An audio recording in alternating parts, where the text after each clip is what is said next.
Hello friends, welcome back to my channel. எல்லோரும் எப்படி இருக்கீங்க? இன்றைக்கி சாட்டர்டே, குட்டீஸ்க்கு ஸ்கூல் லீவு. வெஜிடபிள்ஸ் எல்லாமே காலையிலத்துக்கு வந்து பார்த்திங்கன்னா ஒயிட் ரைஸும் தக்காளி சட்னியும் தான் செஞ்சுருந்தேன்.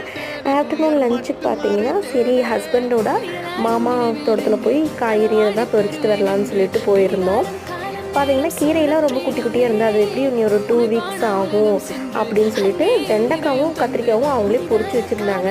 சரி எனக்கு கத்திரிக்காய் 4 மட்டும் போதும்னு சொல்லிட்டு வெண்டைக்காய் எடுத்துகிட்டு கூடவே கொஞ்சம் கருவேப்பிலையும் முறிச்சிட்டேன். பனைமரத்தை கீழே பார்த்திங்கன்னா அவ்வளோ காய் கொட்டி கிடந்தது. இது சேவாயின்னு சொல்லுவாங்க, தீயில சுட்டு சாப்பிடுவாங்க. யாருக்கெல்லாம் அது ரொம்ப பிடிக்கும்னு சொல்லிட்டு மறக்காமல் கமெண்ட் பண்ணுங்கள். அப்படியே வரும்போது சாமி கொஞ்சம் பூவும் பறிச்சிட்டு வந்தாச்சு. வந்து வீட்டுக்கு வந்தோடனே பார்த்திங்கன்னா பப்பியை குளிக்கவும் வச்சாச்சு. நம்ம வீட்டில் இருக்கிற லவ் பேர்ட்ஸ் பார்த்திங்கன்னா கிட்டத்தட்ட 2 இயர்ஸ்க்கு மேலே ஆச்சு, இன்னுமே முட்டை வைக்க மாட்டேங்குது. எதுனாலன்னு தெரில. உங்களுக்கு யாருக்கா தெரிஞ்சால் மறக்காமல் கமெண்ட் பண்ணுங்கள்.